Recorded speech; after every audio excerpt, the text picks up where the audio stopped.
Assalamualaikum warahmatullahi wabarakatuh. Kami dari kelompok 4 akan mempresentasikan hasil belajar kami untuk mata kuliah teori belajar dan pembelajaran dengan materi teori belajar kognitivistik. Sebelumnya, saya ingin memperkenalkan anggota kelompok.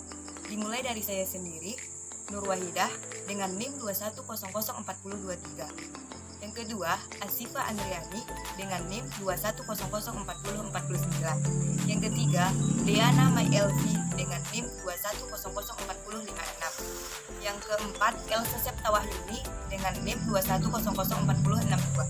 Yang terakhir, Lufifah Mahyulin dengan NIM 210040. Baik, saya akan menjelaskan teori kognitif. Teori kognitif adalah teori yang dikaitkan dengan proses belajar. Kognisi adalah kemampuan fisikis atau mental. Manusia berupa mengamati, melihat, menyangka, memperhatikan, menduga, dan menilai dengan artian bahwa kognisi merujuk pada konsep pengenalan. Teori kognitif mulai berkembang dengan lainnya. Teori belajar Gestalt Reubi menyatakan bahwa peletak dasar teori Gestalt adalah Max Wehrmacht yang meneliti tentang pengamatan dan problem solving. Teori kognitif menyatakan bahwa proses belajar terjadi karena ada aspek variabel penghalang pada aspek-aspek kognisi. Seseorang belajar kognitif lebih mementingkan proses belajar daripada hasil belajar itu sendiri. Teori kognitif menurut Jean Piaget. Menurut Piaget, perkembangan kognitif merupakan proses genetik, yaitu suatu proses yang didasarkan atas mekanisme biologis perkembangan sistem saraf. Oleh sebab itu, makin bertambahnya umur seseorang mengakibatkan makin kompleksnya susunan sel saraf dan juga makin meningkatnya kemampuan, khususnya dalam bidang intelektual atau kognitif. Menurut Piaget, proses belajar akan terjadi jika mengikuti tahap asimilasi, akomodasi, dan ekuilibrasi atau penyeimbang. Proses asimilasi merupakan proses pengintegrasian atau penyatuan informasi baru ke dalam struktur kognitif yang telah dimiliki oleh individu. Proses akomodasi merupakan proses penyesuaian struktur kognitif ke dalam situasi yang baru. Proses ekuilibrasi adalah penyesuaian berkeseimbangan antara asimilasi dan akomodasi. Sebagai contoh, seorang anak sudah memahami prinsip pengurangan. Ketika mempelajari prinsip pembagian, maka terjadi proses pengintegrasian antara prinsip pengurangan yang sudah dikuasainya dengan prinsip pembagian. Inilah yang disebut dengan proses asimilasi. Jika anak tersebut diberikan soal-soal pembagian, maka situasi ini disebut akomodasi. Artinya, anak tersebut sudah dapat mengaplikasikan atau memakai prinsip-prinsip pembagian dalam situasi yang baru dan spesifik. Teori kognitif menurut Gestalt. Menurut Gestalt, teori kognitif lebih menekankan pada proses mental atau proses pemikiran yang melatar belakangi kegiatan atau aktivitas belajar.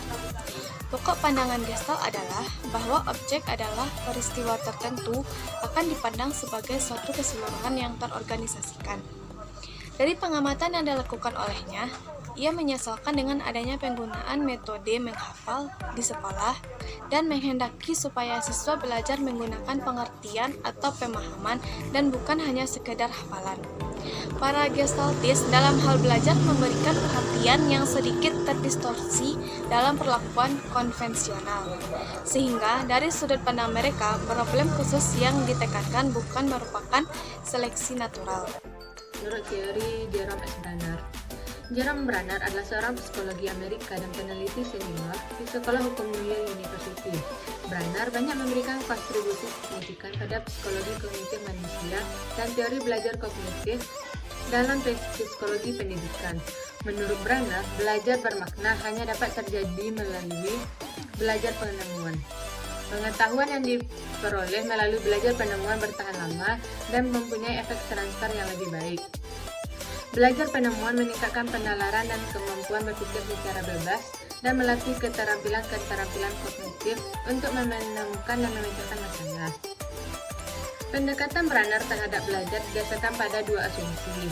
Asumsi yang pertama adalah bahwa perolehan pengetahuan merupakan suatu proses interaktif, berlawanan dengan penganut teori perilaku Bruner, yakni bahwa orang yang belajar berinteraksi dengan lingkungan secara aktif.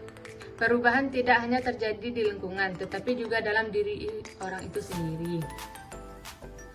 Branner mengemukakan bahwa belajar melibatkan 3 proses yang langsung hampir bersamaan. Ada 3 proses kognitif yang terjadi dalam belajar. Yang pertama yaitu tahap informasi, yaitu tahap awal untuk memperoleh pengetahuan atau pengalaman baru. Yang kedua yaitu tahap transformasi, yaitu tahap memahami, mencerna, dan menganalisis pengetahuan baru serta yang ditransformasikan dalam bentuk baru yang mungkin bermanfaat untuk hal-hal yang lain. Yang ketiga, tahap evaluasi, yaitu untuk mengetahui apakah hasil transformasi pada tahap kedua tadi benar atau tidak. Pada tahap proses kognitif ini, bahasa adalah pola dasar simbolik. Anak memanipulasi simbol-simbol atau lambang-lambang objek tertentu. Menurut Jerome Branner, perkembangan seseorang terjadi melalui 3 tahapan yang ditentukan oleh dengan cara melihat lingkungan. Yang pertama adalah tahap enaktif. Tahap ini penyajian yang dilakukan melalui tindakan anak secara langsung, terlihat dalam manipulasi objek. Peserta didik melakukan aktivitas dalam usaha memahami lingkungan. Peserta didik juga melakukan observasi dengan mengalami suatu realitas. Contohnya, ketika seorang guru memegang beberapa pensil, kemudian guru mengajak muridnya untuk berhitung menggunakan benda nyata. Atau juga tahap enaktif ini berbasis tindakan atau kinestik. Yang kedua, tahap ikonik. Tahap ini pengetahuan disajikan melalui sekumpulan gambar-gambar yang mewakili suatu konsep, tetapi tidak mendefinisikan sepenuhnya konsep itu. Aplikasi teori kognitif dalam pembelajaran. Penerapan teori belajar kognitivisme ini yaitu guru harus memahami bahwa murid bukan sebagai orang dewasa yang muda dalam proses berpikirnya. Anak usia prasekolah dan awal sekolah dasar belajar menggunakan benda-benda konkret. Keaktifan murid sangat dipentingkan. Guru menyusun materi dengan menggunakan pola atau logika tertentu dari sederhana ke kompleks. Guru menciptakan pembelajaran yang bermakna, memerhatikan perbedaan individual murid untuk mencapai keberhasilan murid tersebut. Kelebihan dan kekurangan dari teori kognitif.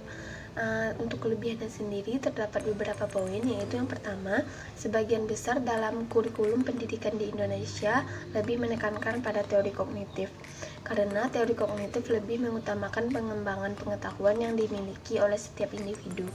Yang kedua, pada teori kognitif pendidik hanya perlu memberikan dasar-dasar materi yang diajarkan, sedangkan selanjutnya bisa dilakukan oleh peserta didik itu sendiri. Yang ketiga, pendidik dapat memaksimalkan ingatan yang dimiliki oleh peserta didik untuk mengingat semua materi yang diberikan. Yang keempat, yaitu peserta didik dapat lebih berkreasi terhadap hal-hal baru dan inovatif. Yang kelima, metode kognitif mudah untuk diterapkan kepada peserta didik. Selanjutnya, yaitu kekurangan dari teori kognitif. Terdapat beberapa poin juga, yaitu yang pertama, pada dasarnya teori kognitif menekankan kepada kemampuan daya ingat peserta didik, sehingga pendidik menganggap bahwa semua peserta didik memiliki kemampuan daya ingat yang sama. Hal ini tentu berdampak buruk bagi peserta didik yang memiliki daya ingat yang lemah. Yang kedua, ada kalanya juga metode ini tidak memperhatikan cara peserta didik mengeksplorasi dan mengembangkan pengetahuannya, karena pada dasarnya setiap peserta didik memiliki cara yang berbeda-beda.